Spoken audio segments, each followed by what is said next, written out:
dependem dessa commodity energética. Petróleo WTI cai um pouco mais, 1,20%, volta aos 83 dólares e 39 centavos de dólar.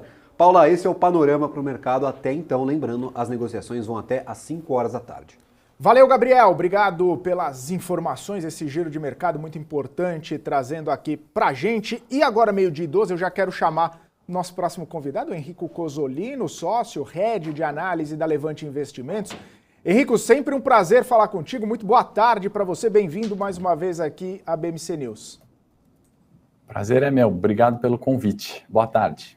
Boa tarde, Henrico. O Gabriel estava trazendo aqui perspectiva para a Petrobras, né? Mostrando esse apetite dos investidores sobre a companhia, mesmo diante de rebaixamento do Citi. Goldman Sachs também fez alguns apontamentos, HSBC fez apontamentos também referente a alguns riscos políticos, algumas possibilidades de problemas de governança na companhia por conta dessa defasagem e alguma obscuridade em relação à política de preços da companhia. Queria saber sua percepção, né? Como que isso está afetando a companhia? Mesmo assim, a gente vê um fluxo até mesmo estrangeiro, comprador na companhia. O que eles estão vendo que a gente não está vendo? O que as casas falam que está pontos sensíveis para a companhia e mesmo assim os investidores seguem de olho e no radar de Petrobras? Como que está a sua percepção para a companhia?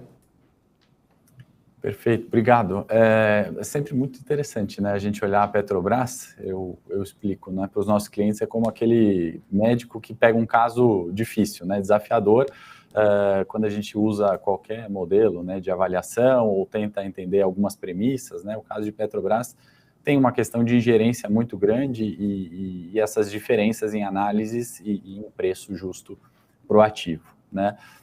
Se a gente pegar o exemplo do que você comentou, a HSBC transferindo, né, para neutro, e eu aqui, né, você falou de percepção, então vou tirar esse chapéu gestor antes da gente entrar um pouco em número, falar de resultado, parte técnica, eu vou colocar um chapéu trader, né? Assim, me parece, né, o mercado querer esperar o dividendo para, de fato, realizar posições, né? Os volumes a esse nível de preço são menores, né, e com preços maiores, né? Então, olhando fluxo de mercado, viés e preço, né, se fosse para falar de percepção apenas, né, eu ficaria bastante cauteloso com Petrobras, né? Fiz, assim, 1 ano e meio, né, na verdade, a gente defendeu, colocou alguns pontos que, apesar da ingerência, né, apesar dos riscos, né, históricos na Petrobras, não é desse governo, não é do passado, né, isso é desde a frase do petróleo é nosso, a gente fez essa defesa porque a relação de risco-retorno era favorável, né? E, de novo, voltando no chapéu gestor e falando de múltiplos, né? A hora que a gente compara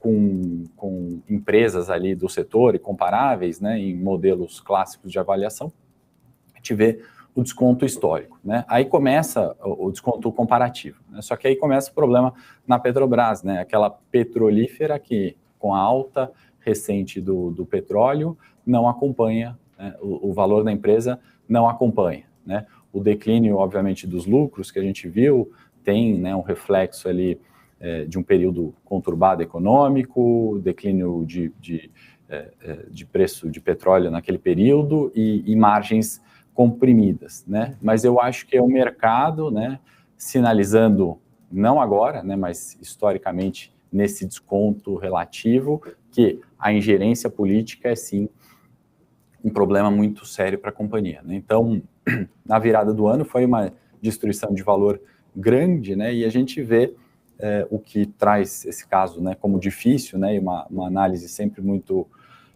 interessante de se fazer, é a questão da própria ingerência, né? Quanto que a gente tem que atribuir de risco, né? Porque ela é uma petrolífera que ela acaba torcendo em alguns momentos para o petróleo não subir tanto, né? Porque o repasse desse preço, me parece, especialmente nesse governo, está bloqueado, né? Até separei uma frase aqui do Jean Prats, né? Sabia que a gente ia falar de Petrobras, né? Que ele falando, né? Mantenho o preço baixo, né, da gasolina por pressão do governo, né? Então, isso é um fato muito complicado e muito difícil de se precificar, né? Então, quem é o CEO da Petrobras, né? Quem comanda a companhia, quem faz a gestão, né? O governo não parece algo que vale nesse nível de preço a exposição, tá? Então, apesar dessa alta recente, a gente agora entende ali que tem uma relação de risco-retorno não favorável, dada a questão da ingerência, não a questão de potencial ou valor da companhia.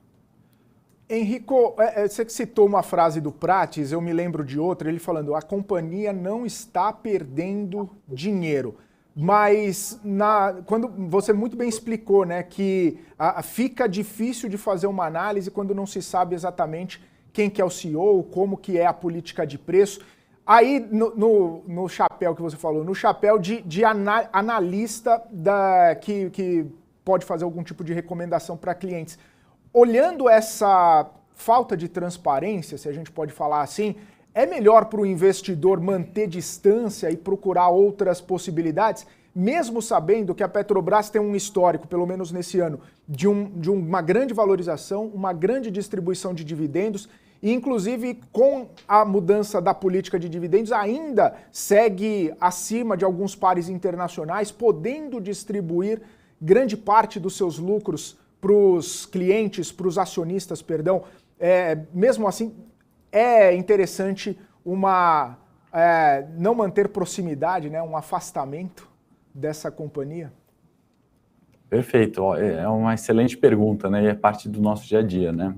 Como eu falei, né, nosso posicionamento há 1 ano e meio atrás foi, né, até público ali em defesa da exposição e a resposta àquele nível de preço, né, a relação de risco-retorno era muito favorável, né, a chance naquele momento, né, por nós avaliado, seria muito remota, né, de uma destruição de valor, como a gente viu recentemente, né, no início desse ano. Então, naquele momento, a resposta acho que seria mais simples, dado o nível de preço e relação de risco-retorno, né? Então, depende muito do horizonte, da entrada, da composição da carteira, obviamente, né? Mas, nesse momento atual, né, e recente, né, a gente tem entendido que a exposição a petróleo pode ser favorável, né? Então, a exposição na commodity, né, tem uma relação de risco-retorno ainda ok, diferente de Petrobras, né? Então, obviamente, depende da composição, do prazo, do horizonte, perfil de risco, mas, de um modo geral, tenho evitado das carteiras aqui Petrobras, sendo bem direto, né? Temos optado por outras petrolíferas quando aquela carteira necessita ou é interessante alguma exposição a petróleo. Henrico, a gente falou de Petrobras, uma estatal que tem todas essas questões envolvendo cautela, né, e algum temor em relação à governança, o que acaba não se traduzindo, ou pelo menos não ficado tão explícito assim, em outra estatal que é o Banco do Brasil. Divulgou resultado, um resultado importante em linha com o esperado, mas 8 bilhões, 700 milhões de lucro aí no segundo trimestre, vem mantendo uma regularidade de crescimento, de melhora de expectativas e tudo mais. E aí a gente também não dá para deixar de comparar com alguns outros bancos que divulgaram resultados recentemente, principalmente Santander e o Bradesco, né, que vieram muito abaixo da expectativa. Não sei se foi mudança no cenário para esses bancos ou se foi uma mudança específica por conta do efeito Americanas, mas eu queria entender sua visão sobre esse setor, né, que acaba muita gente falando, poxa, se dá bem com juro alto, mas o setor parece cindido ali, né, parece dividido, com Banco do Brasil e Itaú colhendo bons frutos, mesmo num ambiente talvez desafiador, e Bradesco e Santander ainda num ambiente mais complicado ali. Qual que é a sua visão, né, desses grandes bancos, olhando também em retrospecto desses resultados? Perfeito. Muito bacana a pauta, né? Eu acho que assim, com Petro, Commodity e banco, né, a gente acaba praticamente explicando o viés de bolsa, o cenário atual, interno e externo também, né? Se a gente englobar aqui até taxas de juros americana, inflação, etc., como vocês estavam comentando antes. No caso dos bancos, né, setor financeiro de uma forma geral, eu acho que primeiro tem esse mito, né, de que banco opera bem em juro alto, né, numa análise um pouco mais direta e objetiva que tem uma possibilidade de maior receita quando o crédito é mais caro, né? Só que tem um nível aceitável ali para o banco poder operar isso, né? Então não adianta a gente colocar a taxa de juros a 20% ao ano, nosso Selic, os bancos aumentarem ainda mais um rotativo do cartão, um crédito imobiliário e achar que isso vai ser positivo para o banco, né? O resultado do Banco do Brasil, Bradesco, enfim, vão dobrar, né? Não é, né? O banco ele funciona, obviamente, ampliando, sim, a carteira de crédito, ampliando margem do crédito, mas num nível de inadimplência controlado, né? Se esse juro é muito alto, ao invés de aumentar a receita, ele vai ter o aumento da inadimplência e a quebra, né, do sistema econômico. Então, eu acho que esse é um ponto dos resultados do banco, especialmente no caso do Bradesco, que a gente vê crédito diminuindo e a qualidade piorando, né, quando a gente se atenta aqueles atrasos, né, inadimplência maior de 90 dias, que já começa a preocupar um pouco mais, a margem diminuiu e a própria revisão do guidance, né. Ainda assim, né, existe, né, na alocação, e aí pensando na pessoa física, no investimento, né, na relação de risco-retorno, ainda assim existe um desconto histórico que a gente pode medir talvez pelo múltiplo, né, de forma objetiva, preço-lucro, bem utilizado para banco. O que é esse múltiplo?